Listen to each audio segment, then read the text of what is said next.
पहिल्यांदा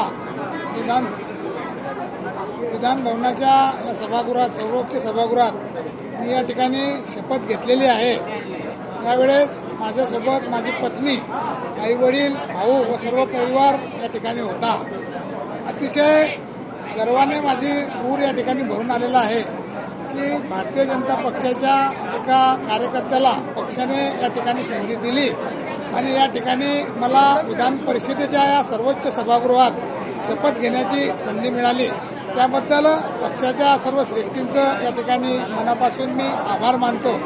त्याचबरोबर येणाऱ्या काळात जिल्ह्यातील नगरपालिका क्षेत्र असेल किंवा ग्रामीण क्षेत्र असेल, या क्षेत्राच्या सर्व ठिकाणच्या समस्या जाणून घेत या ठिकाणी सभागृहात त्यांचे प्रश्न मांडण्याचा या ठिकाणी प्रयत्न मी या ठिकाणी करणार आहे।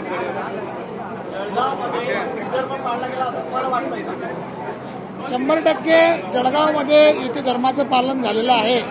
भारतीय जनता पार्टी असेल, शिवसेना असेल, राष्ट्रवादी असेल, सर्वच पक्षाच्या नेत्यांनी त्या ठिकाणी मला खंबीरपणे साथ दिलेली आहे। त्याचबरोबर अपक्ष आणि महाआघाडीची मतं घेण्यात आम्ही त्या ठिकाणी यशस्वी झालेलो आहोत। मात्र पाहिलं गेलं तर नाशिकमध्ये बघितलं आपण की प्रचार सुरू होता, ऐन वेळेस बंडखोरीकडून जिंकले। जळगाव तसं झालं नाही, वेगळं पण जळगावचं काय होतं? आपण जर बघितलं तर गेल्या अनेक वर्षापासून जळगाव जिल्हा हा भारतीय जनता पक्षाचा बालेकिल्ला राहिलेला आहे। त्याचबरोबर जळगाव जिल्ह्यात महायुतीचाही चांगला संयम त्या ठिकाणी आहे। एकमेकाला सहकार्य करूनच त्या ठिकाणी अनेक निवडणुका या आधी लढल्या गेलेल्या आहे आणि दोघं तिघं पक्षांचा, भारतीय जनता पार्टी असेल, शिवसेना असेल किंवा राष्ट्रवादी असेल, तिघं पक्षांचा त्या ठिकाणी चांगला कोऑर्डिनेशन असल्यामुळे त्या ठिकाणी कुठलाही फरक पडलेला नाही। मात्र गुलाबराव पाटलांचे चिरंजीव स्वतः उत्सुक होते, त्यांच्या जागी तुम्हाला एक सगळं तिकीट वगैरे मिळालंय, याच्या पुढे पण महायुती अशीच खंबीर राहील का जळगावमध्ये?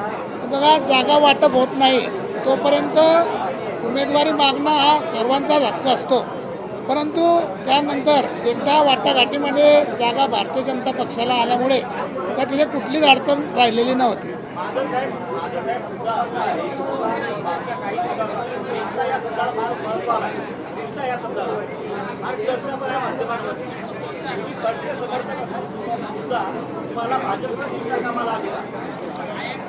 मी 2007ला या ठिकाणी राजकारणात आलो आणि त्यावेळेस खडसे साहेबही भारतीय जनता पक्षात होते, परंतु त्यानंतर खडसे साहेबांनी वेगळी भूमिका त्या ठिकाणी घेतली।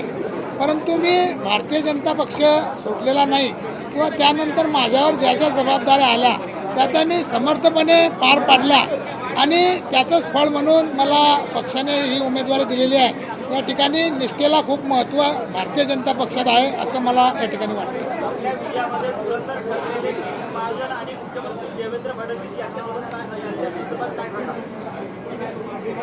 या ठिकाणी माझ्या निवडणुकीत सुरुवातीपासूनच आमचे नेते आदरणीय देवेंद्रजी असतील किंवा गिरीशभाऊ असतील, यांनी खूप त्या ठिकाणी मेहनत घेतली।